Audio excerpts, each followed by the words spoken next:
Selamat siang teman-teman semua. Perkenalkan, nama saya Riyard Insardi Aurelius. Saya merupakan mahasiswa jurusan D3 Pajak angkatan tahun 2018 di PKN STAN. Saya berdiri di depan teman-teman semua dengan tujuan untuk melakukan penyampaian informasi atau melakukan penyuluhan mengenai manfaat pajak bagi kehidupan masyarakat.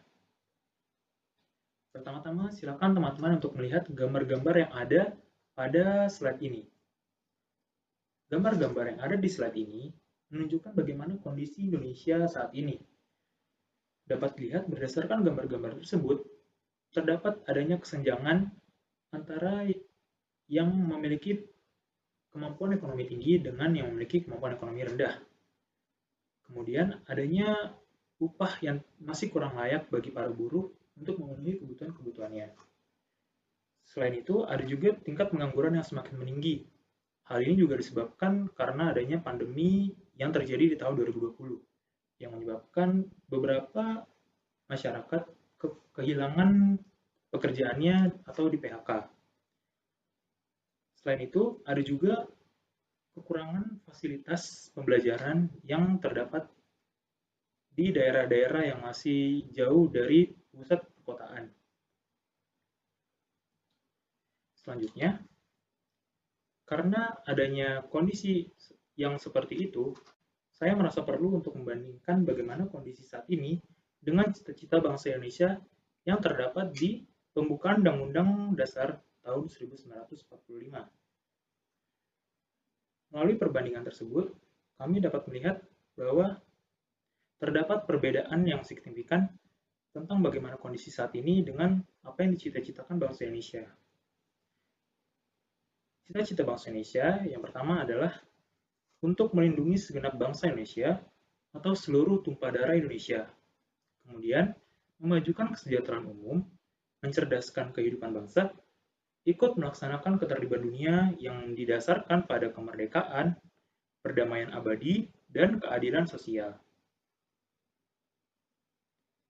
Kemudian kita akan bertanya-tanya, bagaimana sih cara untuk membantu Indonesia untuk seenggaknya selangkah lebih dekat menuju cita-cita bangsa Indonesia yang telah disebutkan.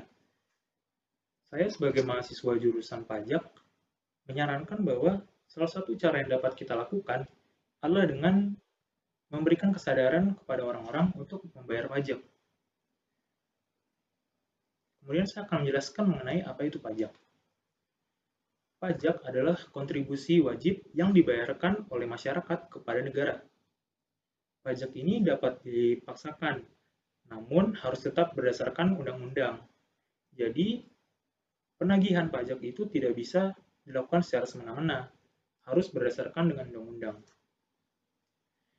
Kemudian merupakan hal yang paling memberatkan orang-orang untuk membayar pajak, yaitu pajak ini tidak memberikan imbalan secara langsung kepada orang yang membayar. Inilah yang membuat orang-orang merasa keberatan. Buat apa sih bayar pajak? Kan kita nggak dapat apapun gitu, kita nggak dapat feedback yang nyata, langsung kita rasakan setelah kita bayar pajak. Padahal, pajak ini digunakan untuk keperluan negara, dan juga sebesar-besarnya untuk kemakmuran rakyat. Kemudian kita ingin mencari tahu bagaimana sih peran pajak dalam pencapaian cita-cita bangsa tersebut. Untuk teman-teman ketahui bahwa 75% dari pendapatan negara itu berasal dari pajak, atau bahkan lebih dari 75%. Pendapatan negara yang terkumpul melalui pajak dan juga pendapatan selain pajak itu digunakan untuk pembangunan infrastruktur, layanan pendidikan, layanan kesehatan, subsidi, dan juga meningkatkan pertahanan dan keamanan negara. Nah, di slide ini terdapat sebuah komik yang menunjukkan ilustrasi sebuah negara jika tidak mendapatkan penghasilan dari pajak. Dalam komik yang pertama, dapat dilihat bahwa terdapat sekelompok tentara yang ingin mengusir para nelayan-nelayan asing dari negara luar yang ingin mengambil sumber daya alam berupa ikan di Indonesia.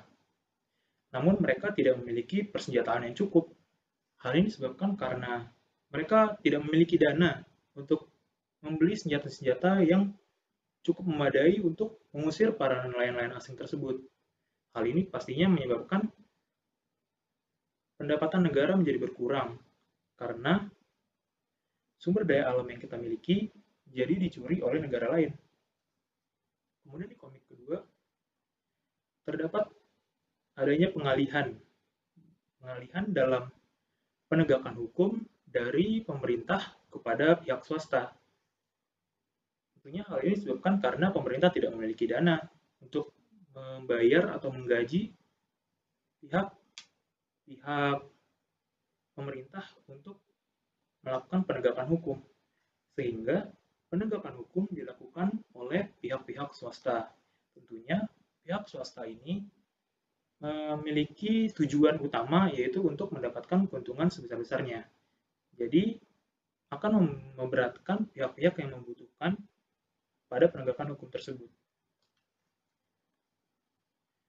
Kemudian kita ingin mencari tahu bagaimana alur penerimaan dan penggunaan dana APBN atau APBD.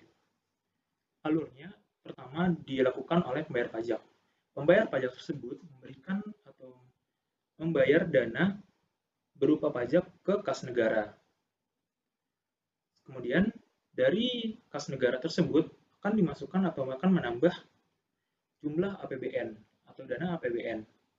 Dana APBN tersebut akan didistribusikan kepada kementerian-kementerian yang memiliki tugas berbeda-beda. Kementerian-kementerian tersebut atau instansi pemerintah tersebut akan melakukan pelayanan atau perencanaan dalam penyediaan fasilitas dan layanan publik kepada masyarakat. Namun, subjek yang memberikan dan yang mendapatkan fasilitas tentunya bisa berbeda. Hal ini disebabkan karena adanya pihak-pihak yang menjadi free rider. Pihak free rider ini adalah pihak yang merasakan fasilitas yang diberikan kepada pemerintah, namun tidak memberikan kontribusi nyata kepada kas negara dan juga kepada APBN. Terakhir, saya ingin mengingatkan kepada teman-teman bahwa pihak penagihan pajak atau pajak menjadi tanggung jawab kita bersama.